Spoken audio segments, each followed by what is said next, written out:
Well, welcome everybody. This is the 65 to 70 batch of IIT Kanpur. We have monthly socials. And during our monthly socials, in addition to some chit chat, we try to have some substantive topics of current interest. And currently we are going to have a series of 4 presentations on philanthropy and giving. And this is the second of the presentations.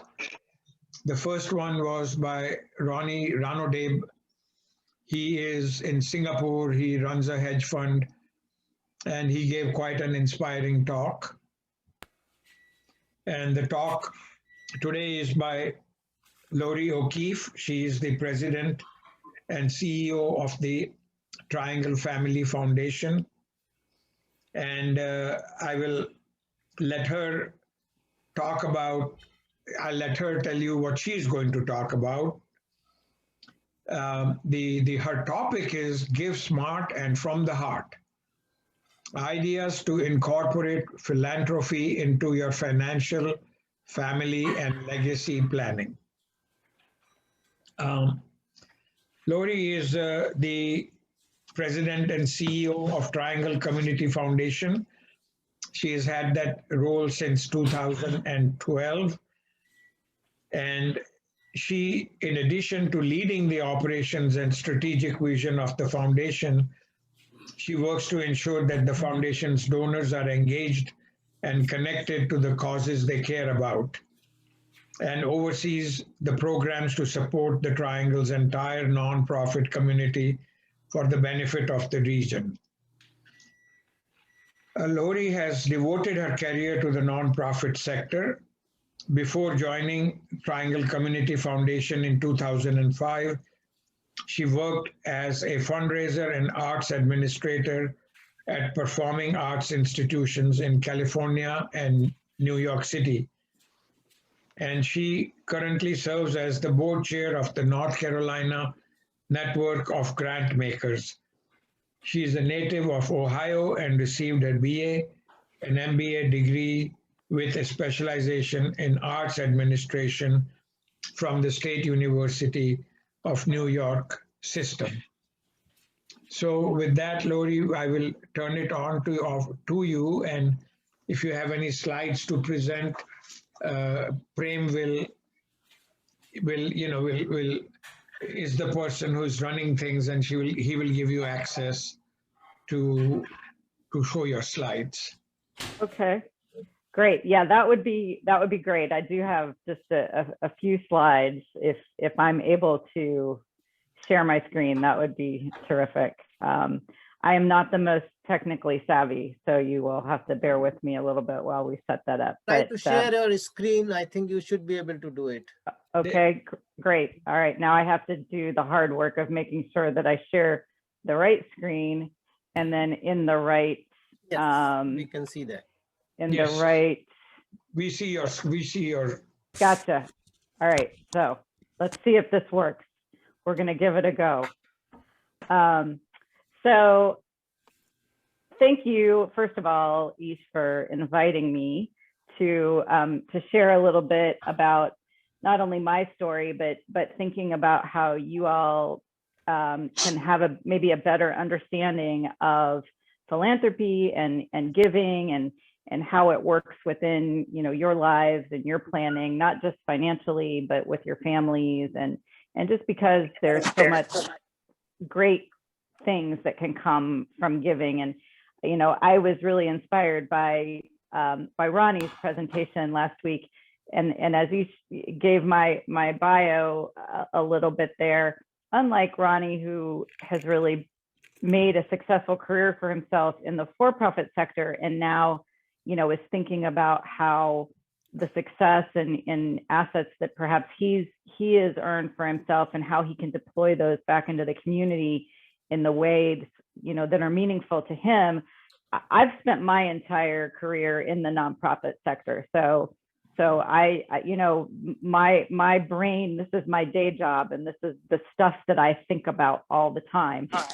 So my orientation is a little different, and I'm always in awe of folks that have such incredibly savvy minds, whether it be through the sciences or business or whatever career path they have, and then recognize that there is opportunity and joy in sharing that wealth and sharing that success. So as Ish said, my background, so I have an MBA with a concentration in arts administration. My first love and passion is the performing arts, and I love all of the arts. And I'm sitting in here in my dining room behind my piano with pictures of my dancing daughters and some artwork I got at a nonprofit art gala. So trying to represent a little bit about me. Came to North Carolina by way of Ohio, a brief stint in Marietta, Georgia, and I loved Atlanta so much. So it's great to hear folks. And I'll mention a little bit about the Atlanta Community Foundation because they're fabulous. And primarily in the arts, and then moved into the philanthropic space in 2005. And I have two daughters. I have a husband who is an entrepreneur himself. He's a small business owner. He owns a wine shop, which has come in very handy in the last year. And congratulations to you all for getting your COVID vaccine. I do not meet any of the current criteria for getting my vaccine. My husband got his last week, but I'm hopeful that it's coming. And, you know, interestingly enough, as I was growing up, I grew up in a very middle-class family. And my dad was first-generation college student and graduate. And, you know, we never talked about giving and philanthropy. And yet, if you were to ask me, are my parents generous? I would say absolutely. They would give you the shirt off their back. But this idea of more organized institutional philanthropy was not something that was, you know, kind of a part of my family or my upbringing. So it's certainly something that I've had to kind of grow and develop on my own, and really as I've moved into this career. So I thought I'd talk a little bit, very high level, about kind of the history of philanthropy, and as it moves through kind of more institutional philanthropy. When y'all talked with Ronnie, there was a lot of conversation around kind of some of the mechanics of how you know what organizations are, you know, kind of worth investing in. So we'll talk a little bit about that, but then also some thoughts about how different cultures think about giving and philanthropy, and ways for you to incorporate it into, you know, your culture, your family culture, your affinity groups like the one you have here today. So, and I can tend to get on a little bit of a roll. So if you feel like you want to stop me and ask questions, please just yell out and interrupt. I can't see you all on my screen, but I will do my best to answer. So I like to start with the definition of philanthropy, which truly comes from the Greek word love of humankind, or love of philanthropy. And when we think back on what, you know, giving that comes from so many, you know, religious and historical places, the earliest writings on kind of the institutional ideas of philanthropy were writings about poverty back in the early 1500s in Spain. And out of Jerusalem, there was an Islamic practice of akaf, and I'm probably pronouncing that wrong, which was the endowment of property for religious inheritance or charitable purposes. The Native Americans had a very strong philanthropic sort of imperative, and it varied from tribe to tribe, but it was seen as an honor and an expectation, and it created balance within the community. And then we started to see, as you see in 1630, the first documented use of the word. As early as the early 1700s, we began to see fundraising, primarily in the hospital and university spaces. It was around this time that Harvard's endowment was created. And then in 1830s, the separation of church and state really brought more of that private philanthropic space to bear. This idea that that the private sector could invest in causes that were maybe not, affiliated with any particular area or idea other than what was meaningful to that person. And then as we moved into the 1900s, we really start to see the rise of the more institutional philanthropic behavior. This is when you started to see the Ford Foundations and the Carnegies, the Revenue Act of 1913 that established what we know today as a 501c3 or a nonprofit in the United States. And so actually the first community foundation was also formed around that time. David Rockefeller and the Rockefeller Fortune and Foundation moved out of Cleveland and took all of their wealth to New York. And so their CPA said, well, we've got to figure out a way to keep this philanthropy that's giving to the museums and the hospitals and the schools here in Cleveland. So the idea of kind of commingling assets for the betterment of the community came to bear with the Cleveland Foundation. And that's the very first foundation that was created in the United States, the Community Foundation. And then as we move into the later in the century, around the 1969, we saw the Tax Reform Act that required a 5% payout of private foundations. And that really changed the way foundations worked. Before, they were very unregulated or they were self-regulated. But this 5% payout came from the idea that they weren't giving enough away, that they were hoarding assets. And this topic will come up later in our history. So the government required a 5% spend. And with that, the floor became the ceiling. And so folks started looking at other ways to enhance and have greater philanthropic impact. Right around the late 80s was the birth of what we now know are the donor advised funds. Actually, they were first created in 1931, but really came to prominence in the late 80s, early 90s.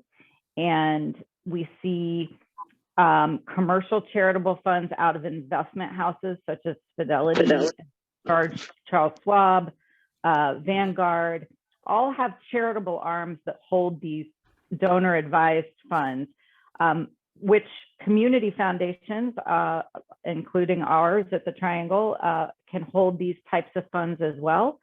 But the idea was it was a way to personally have access to charitable assets that you could grow and invest over time. So the idea was that they would behave like a private foundation endowment, but they didn't have all of the burden of administration. And I'll talk a little bit about that in a second. But as we moved in through the 80s and 90s, we started to see other types of philanthropy. And I think what's interesting with Ronnie is there's been a movement, and a lot of it started in India, if you're familiar with Ashoka, which was the idea of using venture philanthropy and microloans, and organizations like Echoing Green that were investing primarily in Africa and Southeast Asia in very, very granular ways in grassroots communities, but building these social entrepreneur networks in creating an economy around giving back that was also building economy in these communities.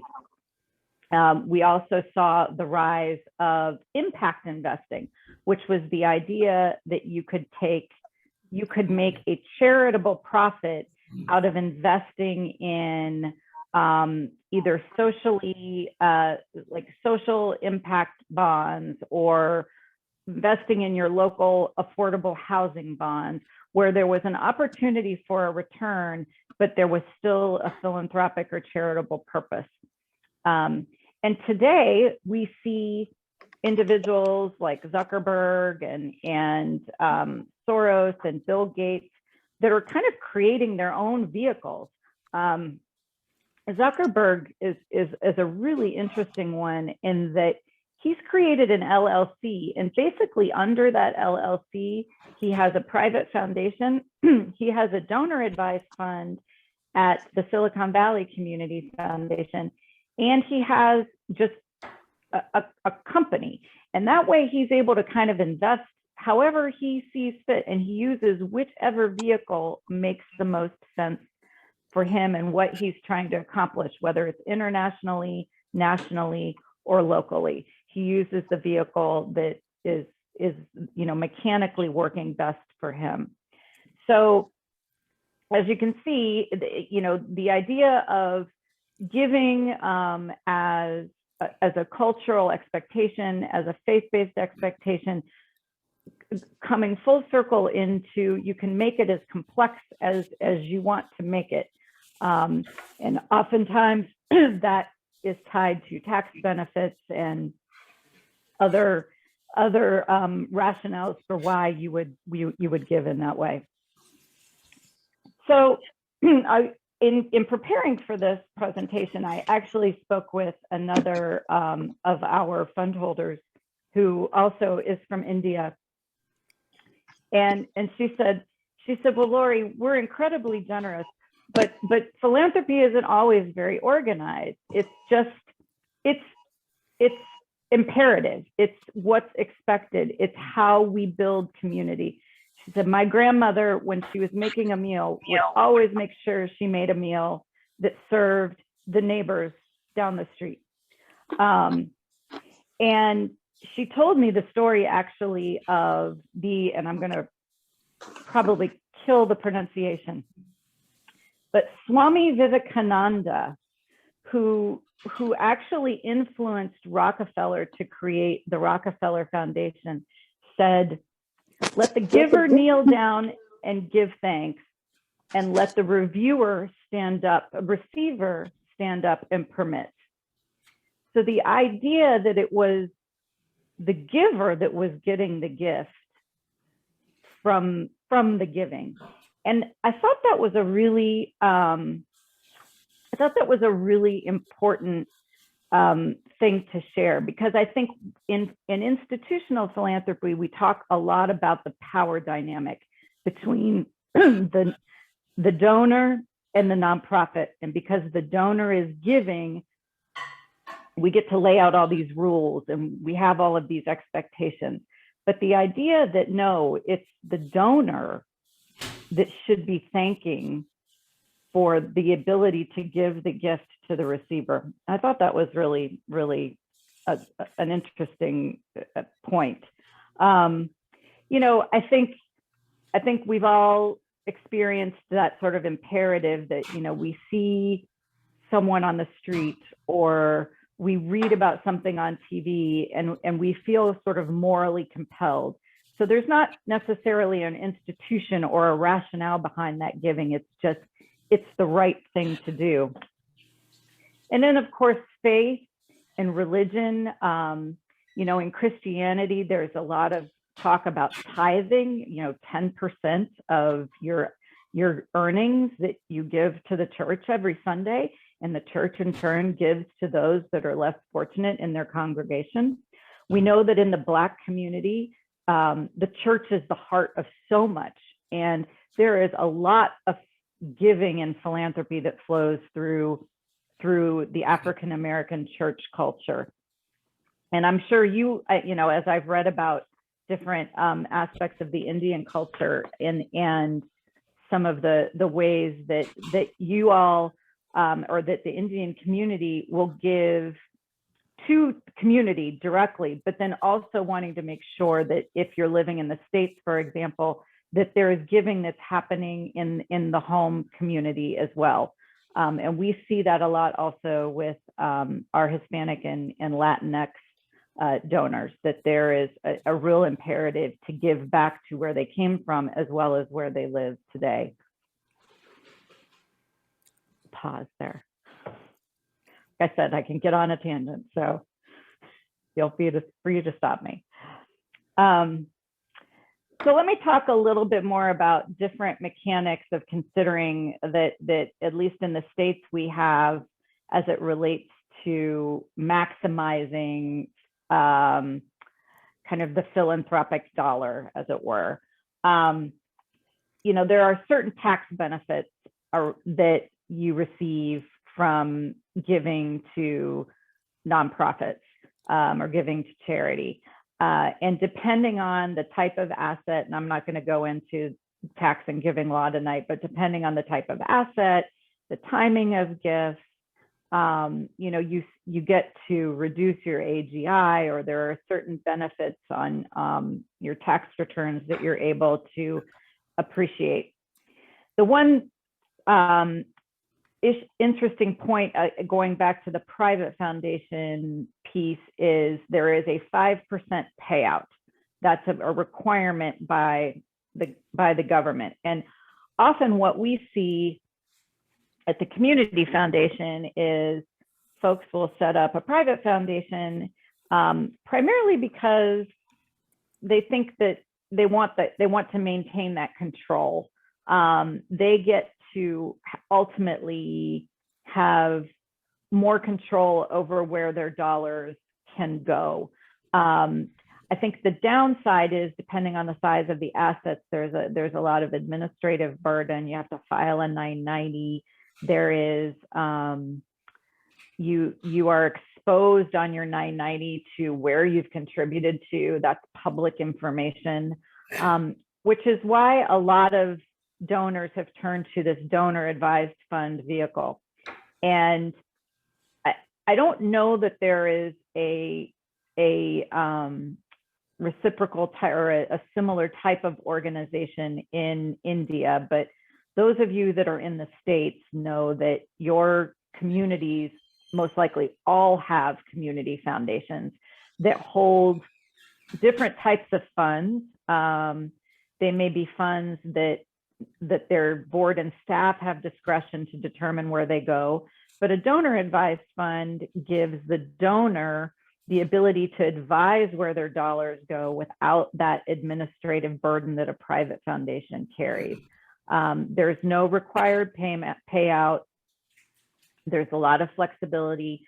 You can oftentimes choose your investment portfolio options, depending on, you know, you want less risk, more ESG, permanently, you know, sort of endowed, so a more aggressive. You have a lot of options. The growth of the DAF industry has been pretty astronomical in the last 20 years, to the point where the Fidelity Charitable Fund, which is the largest commercial charitable fund in the country, is now the largest charity in the United States.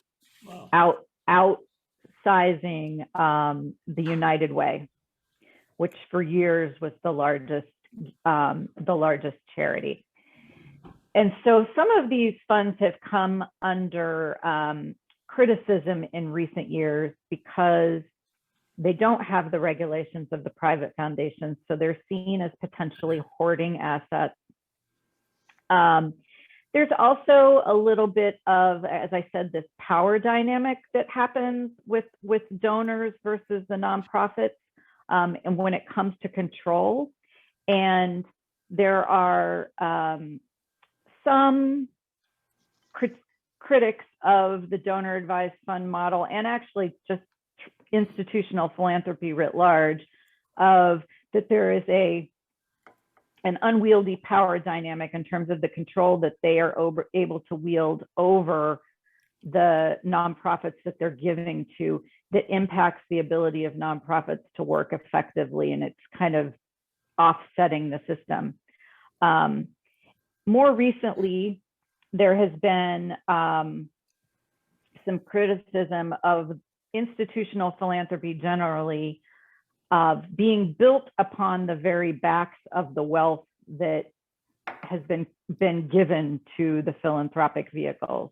And a lot of this conversation has gone back to the fact that, you know, in the United States, the systemic racism that has proliferated, that, you know, the Fords and the Carnegies and some of the largest foundations in our country were built on the backs of those that were oppressed, that did not have access to resources and opportunity. And it's kind of created this weird dynamic where now we're giving to those communities that did not have access to opportunity all along. So, but the donor advised fund, and especially in a crisis like COVID, we saw at the foundation, we saw over, I think a 25% increase in our giving last year related to COVID. The donor advised fund vehicles across the country continue to increase year over year by 5–10%. I think the last number I saw, and I wrote it down somewhere here, was that the payout of donor advised funds versus private foundations is 22% versus 5%. So donor advised funds are certainly more active. And because they're not permanently endowed, there's that much more flexibility. So I'm going to stop there for a moment and see if anybody has any questions. I know I just threw a lot at you. Y'all are good students. Okay. Yeah, one question, Lori. Yeah. Is Fidelity Charitable Fund an example of growth of that donor advised funds? Or? So Fidelity Charitable Fund is, it is a nonprofit, but it was created by Fidelity Investments. And so it only houses donor advised funds. And I think right now they're at something like $41 billion. And so the community foundations have kind of a love-hate relationship with them, because we want to play alongside them because we want to keep our donor advised funds too, but we're often trying to kind of differentiate our value proposition. So, and it's interesting because Fidelity Charitable Fund's headquarters is actually in RTP in North Carolina.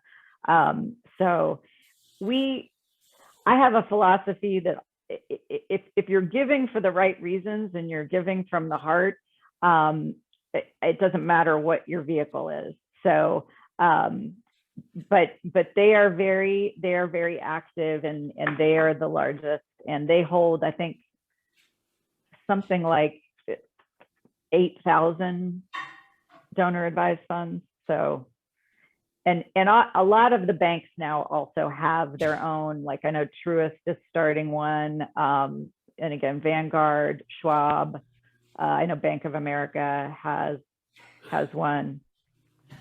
Yeah.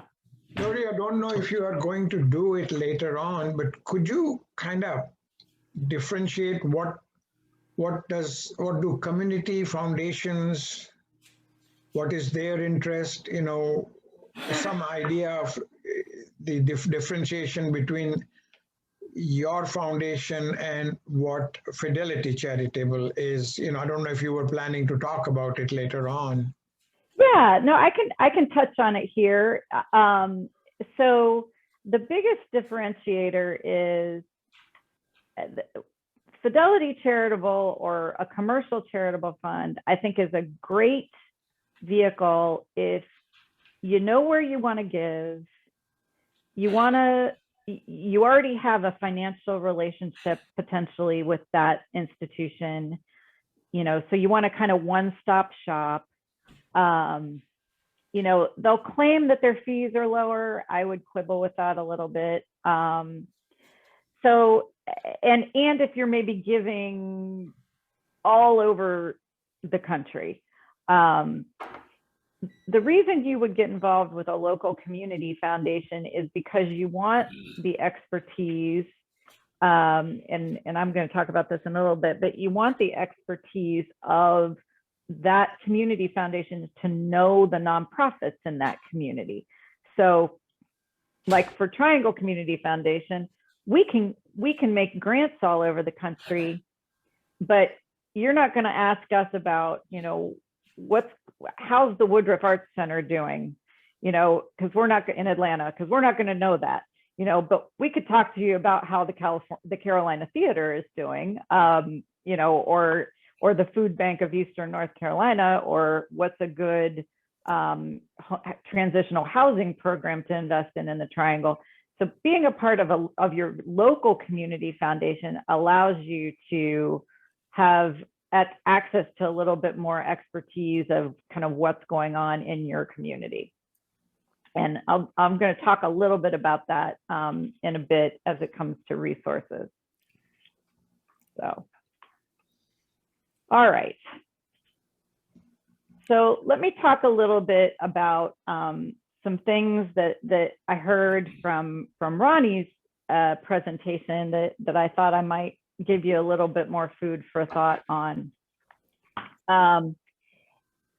So interestingly enough, I was again doing a little digging, and there was a recent report from CAF India, which is the Charitable Aid Foundation India. It's based out of the UK, but it services as kind of the international arm to collect dollars that can then go to different charities in India.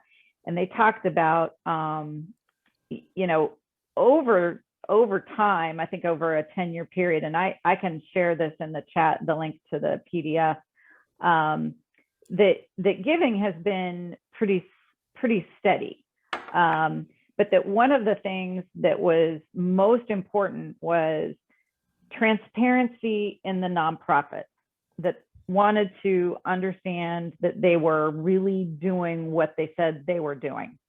And the thing that's you know, important to understand about 501c3 nonprofits is because they are a tax exempt organization, they have to put out their, you know, their 990s, you know, what their executive directors make, you know, their assets, their debts, how much money they spent on fundraising. And so, but sometimes that public information can be a little misleading. And so when we talk about identifying best practice nonprofits, we recognize that there are resources that you can go to, like Charity Navigator, which gives a rating or a score, which I don't love because I don't think they tell you the whole story.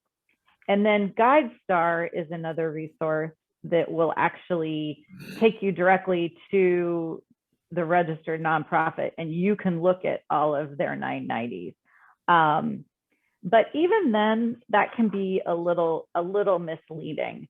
So, and this is going to be really hard to read, and I'm happy to share it with you, Ish, and you can share it with the group. But I thought I'd just give you a snapshot of what we look at the foundation. And so I'm going to differentiate a little bit between the donor advised funds and our discretionary programs, which are, those are dollars that have been left to us over time that our board and staff have discretion to grant out in the community based on what the current needs of the community are. We're a relatively young foundation. We'll be 40 in 2 years. So our discretionary pot is relatively small, but we have about $2.5 million each year. So the majority of our grant making, which last year we did about $29 million, actually it was $31 million, is donor advised and some other types of funds. So, but for donor advised funds, we look and make sure they're a verified public charity. We look and make sure that their 990 exists and it's filed when it's supposed to be. You know, we look at assets. We want to be sure that they're not carrying a lot of debt. And want to make sure that their fundraising expenses aren't outsized for the organization, and that their program expenses remain their primary expense. We look at the board members, you know, if everybody has the same last name, that would be a red flag. And for us, though, that's not where we stop. You know, if any grant or recommendation comes through our foundation that maybe some of this doesn't add up or it does not align with our due diligence checklist, we'll pick up the phone and call them. You know, it could be that the reason they have a high deficit in 1 year is maybe they were spending a lot of money on a capital campaign that was going to launch in the following year, and they had to record that expense in the previous year. Or maybe their shelter had a fire and the insurance hadn't kicked in until, you know, until the following year. So we'll try to work with the nonprofit to understand maybe why they're, you know, on paper, they're maybe not looking at what we would like them to look like. This has been really beneficial as we have gotten involved with lots of smaller, more grassroots nonprofits that don't always have the capacity to understand some of the administrative burdens that they have, but are really doing good work in the community. So this is something that we're really committed to in terms of our technical assistance that we're trying to provide to our nonprofit community. But then, as you'll see, for our discretionary program grants, we do a lot more. You know, we go on a site visit, we review their budget. We have an advisory committee that helps us make the decisions, so that it's, you know, it's not just us making these decisions in a vacuum.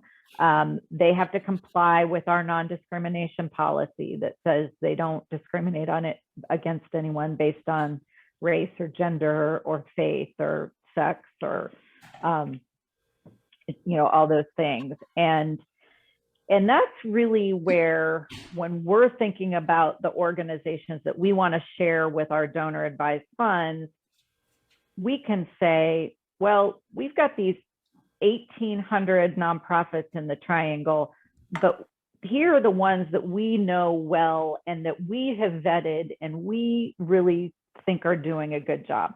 And when I'm talking about TCF, I'm talking about the mechanics that take place in really any community foundation that you would be talking with. So it's not just TCF. So that's, you know, a high level of how we evaluate the sustainability of the organization, because the sustainability of the organization is going to lead to the programmatic success. And oftentimes our donors, rightfully so, are focused a lot on the program. You know, they want to feed the kid, they want to house the family. But you know, a nonprofit is a business. It's a tax exempt business. But I often chuckle when I have some really seasoned corporate donors that are really savvy in how they've built and run their businesses. And when it comes to their charitable dollars, I don't want anything to go to overhead. And I'll say, did you buy computers for your business? You know, did you have to pay staff to file the reports for, you know, we're really trying to educate our donors around this idea that, you know, if we can build sustainable organizations, the programs will be successful. So we really spend a lot of time looking at the capacity and the sustainability of the nonprofit. Any questions about that before I talk to you about the hedgehog? Yeah, talk about the hedgehog. Okay, so there is a blogger in the nonprofit space that many of us are familiar with, named Vule, and he talks a lot about not only trends in philanthropy, but challenges to the philanthropic and nonprofit sector about how we need to be doing things differently. And sometimes his lessons are kind of hard. So he likes to soften the blow with his slideshow showing pictures of baby animals. So this isn't going to be a hard slap in the face for anybody, but this is the baby animal to soften some of this a little bit. So this is just some things to think about, and where not only the institutional philanthropic sector is going, but kind of where donors' heads are starting to go as well. So there's a lot of conversation around this idea of trust-based philanthropy. And it really relates back to what I was saying earlier about how you are looking at the sustainability of the organization. If the organization is sustainable and you trust that that organization understands how to deliver its mission wisely and effectively, then there shouldn't be any reason to put strings around or attached to giving. So this idea of really trying to get away from, you know, program expense versus operating expense versus, you know, event expense, to this idea of full cost or true cost funding, and really helping the nonprofits who tend to budget from a deficit mentality, but really encouraging the nonprofits to look at what is the full cost of it to run your organization, thinking about staffing, reserves, you know, operating, program, all of it whole cloth, and really encouraging donors and foundations to be investing in the same way. One important thing that we did, and a lot of funders did when COVID really took hold, was if there were any restrictions on the funding, we took them off, because we recognize they don't know what's coming next. And, you know, so take an arts organization who received funding to put on a season. Well, all right, the season just went up in smoke. So really taking the restrictions off and trusting that the nonprofit is going to make the most effective decision on how to utilize those dollars, and being accountable for letting us know how they did that. So there has to be trust on both sides. This idea of participatory grant making, particularly with, again, with more institutional funders, but I think it's going to become more and more of a trend in different types of giving, is we are looking at the recipients of the funding to help us make funding decisions.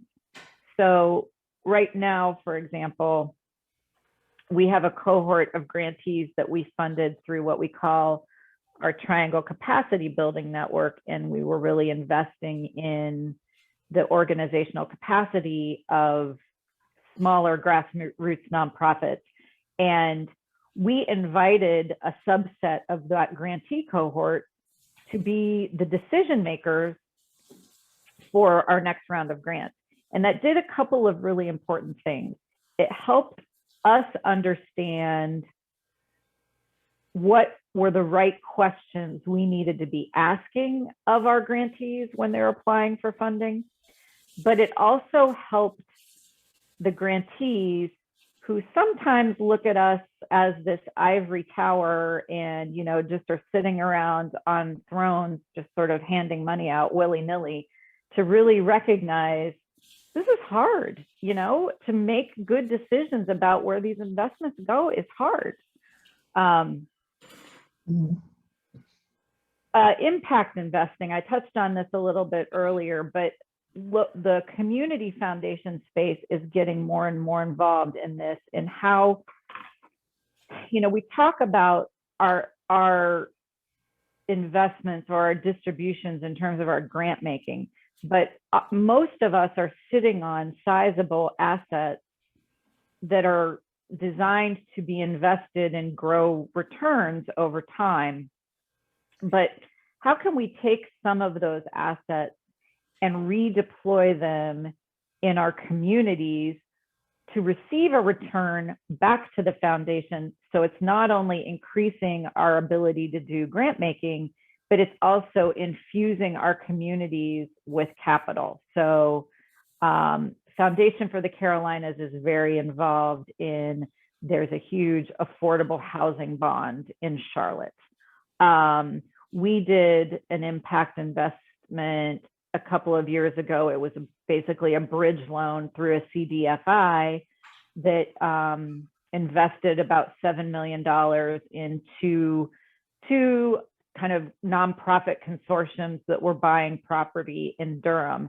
And we got the loans paid back in three years. So, you know, and there was a little bit of interest, but then these loans for the nonprofits came in at a much more subsidized rate.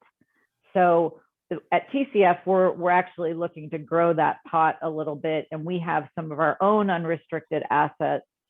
And then we're hopefully inviting other donors and other funders to participate so that we can have some more of that kind of recyclable investment back into our community.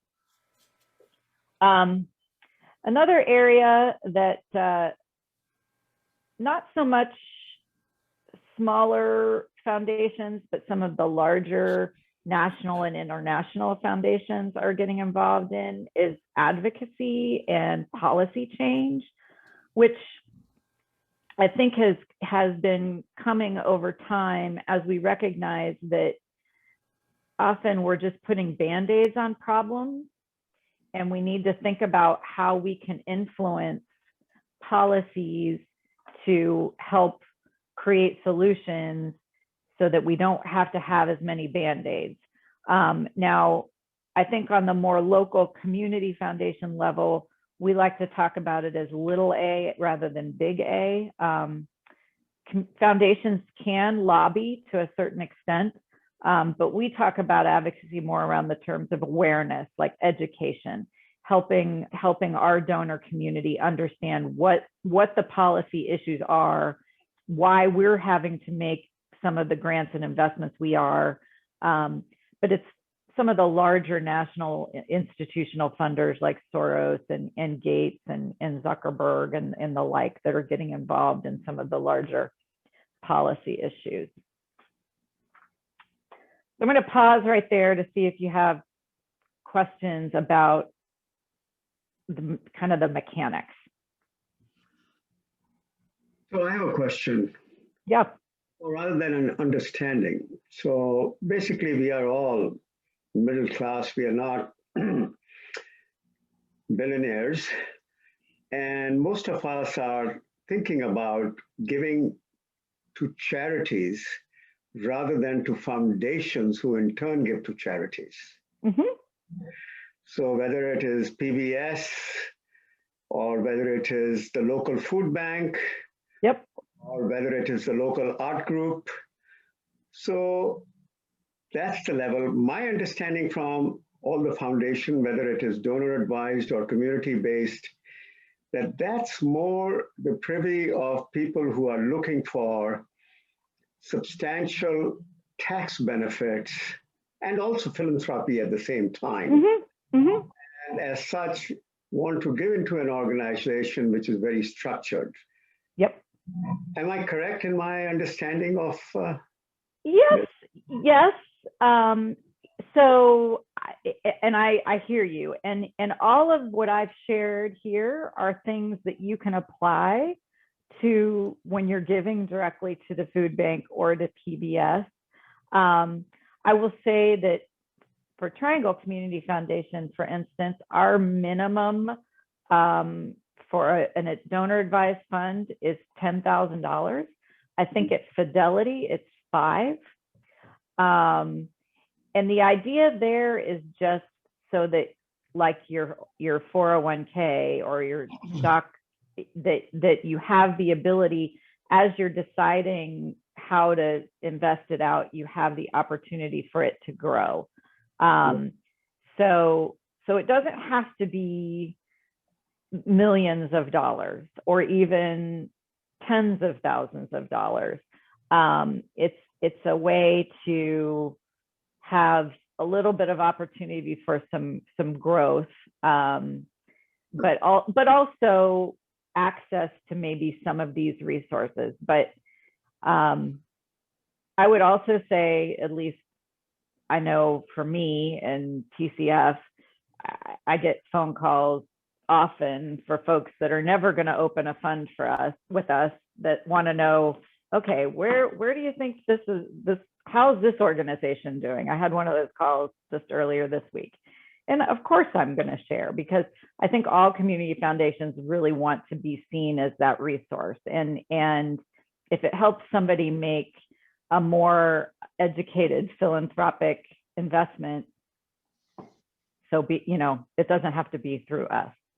But I would say that it's not just for the millionaire or the $100,000 donor. Can I address that a little bit, Lori? That, sure. From the other side, there are a lot of advantages of giving through a foundation rather than giving directly, and a lot of that has to do with timing. I mean, let's say you bought Apple stock for $10,000. It's $90,000 today. Mm-hmm. You could donate that Apple stock to the foundation, and you would get a charitable deduction for the entire $90,000 without paying the capital gains.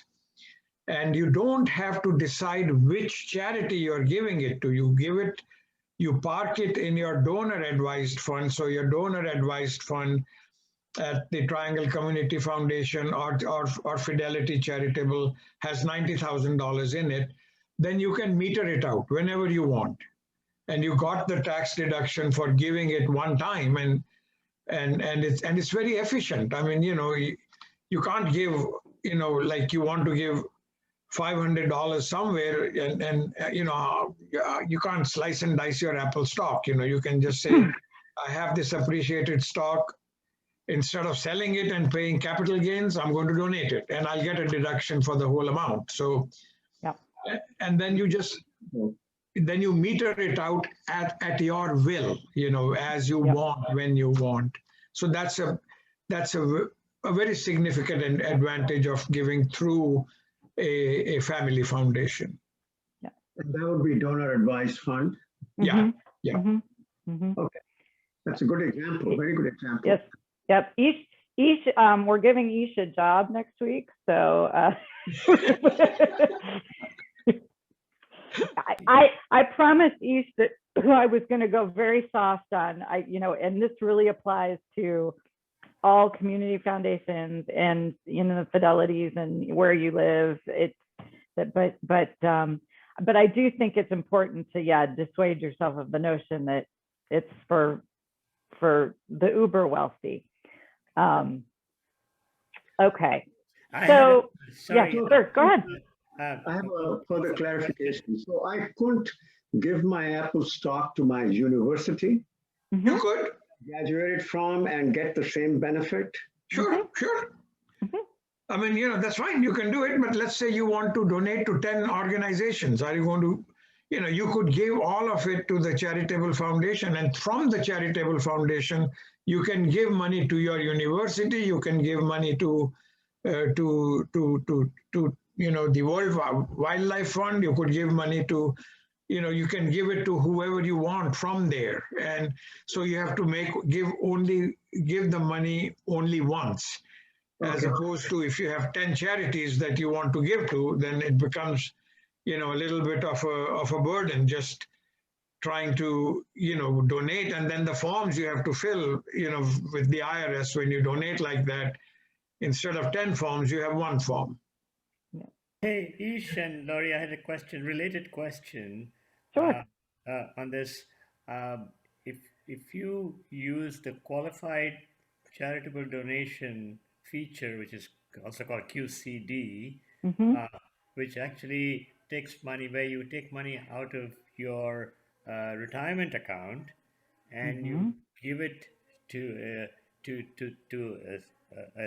any qualified charity, then that money is not considered. You've taken it out of your retirement account, and so it's not considered as income. So Correct. it's Correct. and up to $100,000 per year, you can do that.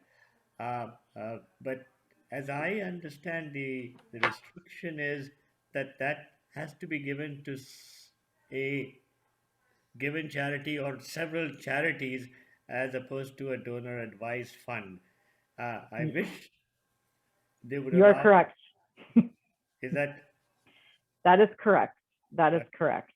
Yeah, and in fact, it's something that our lobbyist for the community foundation sector has been working hard to squeeze into tax reform bills whenever they get brought through. But now the only caveat to that is you can create a field of interest fund, which is telling us what type of organization you would like to fund, but not telling us specifically. So I want to address food insecurity. The other avenue is what's called a designated fund, where you're going to designate 5 charities with this gift, and that has to be given out over a period of time. So and the reason you would do that would be so that you had to do one, to Isha's point, one exchange as opposed to 5. But those are the only 2 ways you could give through a community foundation. So, and let me also just go back for a second about the university example. Many universities now, and I don't love to say this because I think they're really, well, many universities right now also have donor advised fund vehicles so that they can do exactly what you're wanting to do. You can give it in one lump sum. Now, the university usually takes a fee, but you can do it that way through your university oftentimes as well. Oh, okay. Yeah. So yeah, no, you all are very mechanically savvy about all of this. This is great. Yeah, the bottom line is you don't have to do any one thing only. Yep. You know, it's your choice. Yep. To mix and match, and the advantage of something like this is that you can time it to your convenience. Yep. And you know, now with the new tax law, where you can take, I don't know what, 20 or 30, $25,000, $24,000 as a standard deduction. If you give small, and you know, if you give small charitable deductions, then you will not get any benefit. You know, you have to give large amounts. So you can give that $100,000 Apple stock to a community foundation, and you will still get, you know, a large part of the charitable deduction. But if you gave $10,000 a year to different places, you'll get no deduction, as opposed to giving $90,000 one year to a donor advised fund. You'll get a huge deduction, and then you can give it $10,000 a year. Yeah. So I mean, you know, those are all, you have to factor in your own thinking. It's just a matter of convenience that it's easy. Yeah, the timing thing has really become a trend of over 3 years, I think it is. So Ish, why do you say if I give $40,000 to 4 different organizations that I can't get the tax benefit? No, different years. If you give 10,000 a year, Right. you know, it doesn't matter who you give it to. You can give it to 5 organizations, but see, the standard deduction is, I think, like $20,000, and your deduction is $10,000 once you itemize. So if you itemize you lose the charity, and unless you have a huge mortgage, I mean, that's fine. If you I don't have a huge mortgage. So if you have a huge mortgage and you're paying interest, that's fine. You will have deductions of $20,000 to begin with. I don't. So I'd rather take the standard deduction than try to itemize. And I would itemize when I give $100,000 to a donor advised fund, and then I itemize that year, but then I don't itemize again for several years. And all I'm saying is that when you donate directly, you lose about a deduction on about $10,000 a year. That's a rough approximate number. And so, A What question. we have not addressed is where people put donations in their trust or their will or whatever, which I have done for my university, that after I'm gone away, I want to take the first 50,000, they can take it, then rest gets distributed in different manners. Which is fine. I mean, that's great. I mean, you take your own pick, it's Yep. So I have a question. So like as Ish is saying, if suppose I put a big donation and give it to your organization, can I park my money there and then say, okay, every year I want to give 5,000 or 10,000 to certain? Exactly. That's the big advantage. That's the big advantage. And there's another huge advantage which we have not even mentioned. You can give a donation in kind. I don't know, Lori, you'll take my house. I mean, well, I just went all the way through the rest of my slides. So that's okay. This is good. So I didn't know how much you wanted to share, Ish. So I just So we have, and many other community foundations have, a real estate foundation that will accept gifts of property. So, and then the real estate foundation sells the property, and then the proceeds come back to a fund at the foundation. And we do maybe 4 transactions a year, maybe a little bit more depending on the market. We don't hold them, so the idea, similar with stock, once it's received, we sell it right away. But that's another asset that you can consider. Again, universities have this as a vehicle as well. I believe Fidelity has a similar model, but I think talking with your accountant, your financial advisor, as you're thinking about, and I'll mention a little bit on the legacy piece, and she'll have to invite Robin back, and she can talk to you about all the legal mechanics of of that. I'm much more about the how much fun it is to give it away side. So, but yeah, you can definitely think about, all kinds of assets. We do not accept artwork. I know there are some foundations that do. We, oil and gas rights,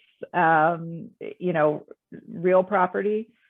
So there are lots of different things you can think about. But yes, the beauty of the donor advised fund is, and oftentimes what we see is someone had a sale of a business or a parent that died and, left funds that, are going to have a big tax implication on them.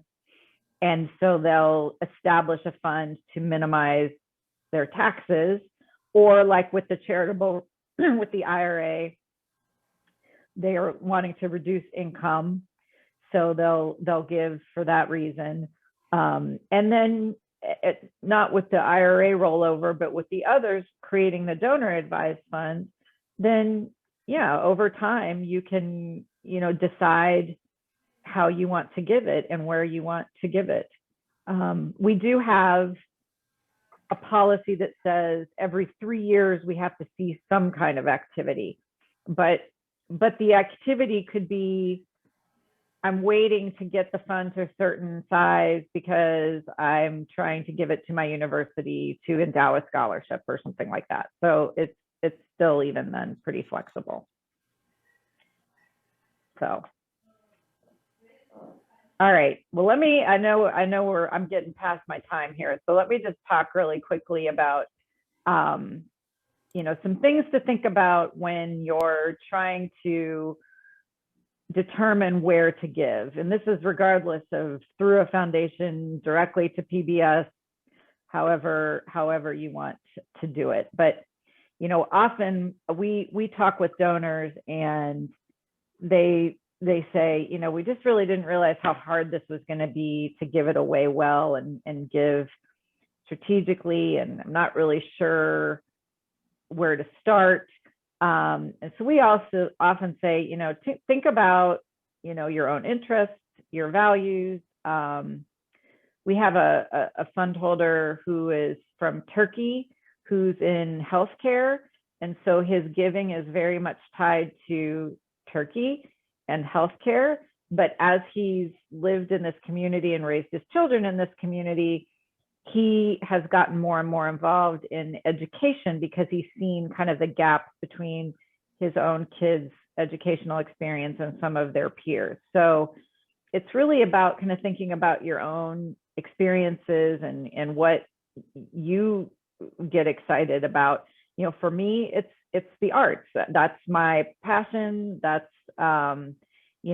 where most of my philanthropy goes. I know that folks like to give to the homeless shelter and give to the food bank, and Maslow's hierarchy of needs ends up putting the arts at the very bottom. So I'm always very mindful of that. So that's kind of where I go. But I also think it's important as you get to know your community. One of the things that we find in the triangle is because a lot of folks are not from here, it's easy to kind of do your day-to-day life and not really see what's around you other than your grocery store and, where your kids go to school and, your neighborhood and where you work. So, kind of getting involved and getting to know what's in your community and talking to others in your community about, where the nonprofits are that are really doing good work in the community. Talking to your kids, talking to your family, getting them involved, especially, the younger, the better. The more that you can talk about this with your kids, the more as you're building your own philanthropic legacy, whatever that means. And I don't mean a big, $300 million foundation, but just, thinking about, as you're doing your own estate planning for tax purposes or other reasons, are there ways that you want to kind of leave a legacy and ways that you can get your kids involved in helping you leave that legacy? Look to your local foundations, like I said, your community foundations, other institutions. Look on their websites and just see what nonprofits they're highlighting. If they're highlighting them, they're probably good investments. Affinity groups like this, talk with each other about, where you like to give and what you're seeing in your communities, and compare notes. Join a giving circle. Giving circles have become very popular in the last several years as a way to maximize your investment and also kind of create kind of your own advisory groups for grant making. And they can be very structured, they can be very informal, but it's a really great way to get to know the nonprofit community because you can be exploring a variety of organizations. And so finally, this is a picture of my family in San Francisco at the ballpark 2 years ago. Hopefully we'll all get to go to ballparks again soon. But, really thinking about giving as part of your family culture and thinking about it as a part of what you do besides working and eating and sleeping and going to the store and hanging out with your friends, going back to the Swami's quote, there's so much joy that can be derived from helping others. I'll close on a personal story, and a very, very minimal investment on my part, very, very minimal. Sat at a luncheon with a young man, senior in high school, part of a low-income, at-risk youth education program, was going to NCA&T to study mechanical engineering. Started talking about music. I said, gosh, I was a music major. What kind of music do you like? And I'm thinking he's going to say like, Beyonce, or I don't know who else it would be. And he said, well, I really like Chopin. And I said, really? And he started naming like all of these movements and pieces by Chopin. I'm like, okay, I was a music major and I've never even heard of these. I'm like, well, where are you hearing and learning all these? Well, I taught myself how to play piano on YouTube. And I said, have you ever been to the symphony? And he said, no, it's hard. I don't really have transportation to get there and all that stuff. So I called the executive director of the North Carolina Symphony, because he said to me, my favorite piece is Vivaldi's Fourth Season. So I called the executive director and I said, Sandy, I want to get tickets for this young man to go to the symphony. And so got him tickets. I didn't tell him it was me. Got him through the Emily Kay's executive director to him. And, he never knew that it was me that did this, but he came back and told his classmates, said, if you never do anything else in your life, you must go to the symphony. And just hearing that was like, that's why you do it, right? All of the due diligence and the checklists and the making sure that, at the end of the day, it's your heart, right? And whether it's $5, $50, $5,000, $5 million, the nonprofit sector is an important part of our economy. It's a part of our society.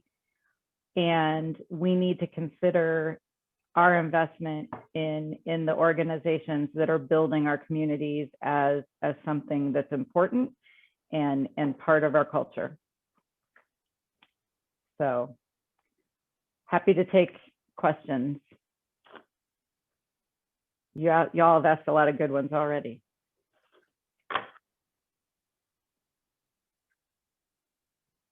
Well, we can, if there are no more, I'll just go on, ramble a little bit, and you guys can still ask questions in a little bit. Our next the April presentation, we will have two nonprofits or NGOs. One will be Vijay Dixit. He will talk about the Shriya Foundation. I won't take his thunder. I will let him give his own thing, and that's in this country. And the other one will be by Zubin, Vinay's. Naveen's son. The things that he is doing. I wish that I had the courage to do so. But again, I will not take his thunder. I will let him talk about it himself. Zubin, you want to just introduce yourself, unmute yourself, and just say hi. Let me make sure he's right by there. I'll be right back. Okay. I bored him. He wandered off. And the other one is Vijay Dixit. He will talk about the Shriya Foundation. And then in the May, we will have Shanti Bhavan from India talk about something. And Prem will talk about our reunion. And they are going to finalize. We just talked about it. I think he's going to have some meetings and finalize things. Lori, our next reunion is going to be in upstate New York in October, and so Where in upstate? Prem, Naveen, Rhinebeck. Naveen, you tell us. Rhinebeck, Yeah. okay. All Rhinebeck. right, nice. In your neighborhood, Naveen. Yes, exactly. That's In fact, Naveen we is had the a failed outside- attempt last year, so we're trying to resurrect it now. So I don't know if Zubin, are you back? Well, That's all right. You know, I just oh, want he's there. Yeah, he is to there. happen and take a little time, and maybe you guys can come up with some more questions for Lori. I thought it was a great presentation. It was very informative. Thank you very much, Tori. We learned a lot. Well, you all were a very educated audience. It makes me realize I should be looking for these foundations. I mean, how do we find out? What do we look for to identify community foundations in our area? I would just Google where are you located, if I may ask? In Dutchess County, kind of upstate New York, Okay. Hudson Valley. Mhm. Yeah, I'm sure there is. There's the New York Community Trust, which serves the major metropolitan New York City area, but I'm sure there's one of the Hudson Valley. I would put in Community Foundation Hudson Valley and see what you get. Okay, thanks. All right, folks. Thank you so much, Lori. Thank you so much for taking time. Thank you for having me. Late evening thing. I Thank appreciate you. it very much. Thank you. Enjoyed it. Yeah. All right. And Nice to I see you will- all. This will be posted on YouTube, and then we will, be able to view it again later as we want. Ish, I had a suggestion. Why don't we try to get a speaker from India on certain things, so that maybe the participation of our Indian friends increases a little bit. Sure. I mean, we had Ronnie last time. Okay. And before that, I forget his name now, the one who was planting trees. Praveen Bhagat. Yeah, that's Praveen right. Bhagat, yeah. And your main speaker Yeah. is going to be about charity based out of in India. Yeah, I mean, we just want to, I know we want to give to charities in India also, but we just want, it's just good to look at both sides of the pond. Of course. Ish, I'll send you the CAF India report, and it has some information about some charities in India. Oh, That that would might- be lovely. And Yeah, then I'll send it to send me you. a copy of your Yep, presentation. I will. Okay. You know, Okay. Thank you. I must, if I may take a minute, thanks, Laurie. That was very, very informative. The best part I liked was the pleasure of giving that you brought out very well. Yeah. Doesn't matter how much, Mm-mm. but Mm-mm. it gives the giver great happiness. Yeah. I must tell you that. And Yeah. the other thing is, Ish, you remember Sunil Mittal? He runs one. He runs a Sudhir. school. Sudhir Mittal. He runs a hospital, he runs a school. He runs a hospital Mm. for his neighborhood. He runs a school where he educates children who would not normally go to school. Of course, Right. he has, that's what he does now. Plus, And plus he was, he's I think, plus I he's think created Uday- a chair. huh? Plus he's created a chair or two at IIT campus. Yeah. He was there. Yep. So thanks. Thank you. Thank you. Have a good Thank night, you. folks. All Thank right. you, Thank everybody. you. Thank Have a you, good everybody. night. Bye. Bye. Bye-bye. Bye. Bye all.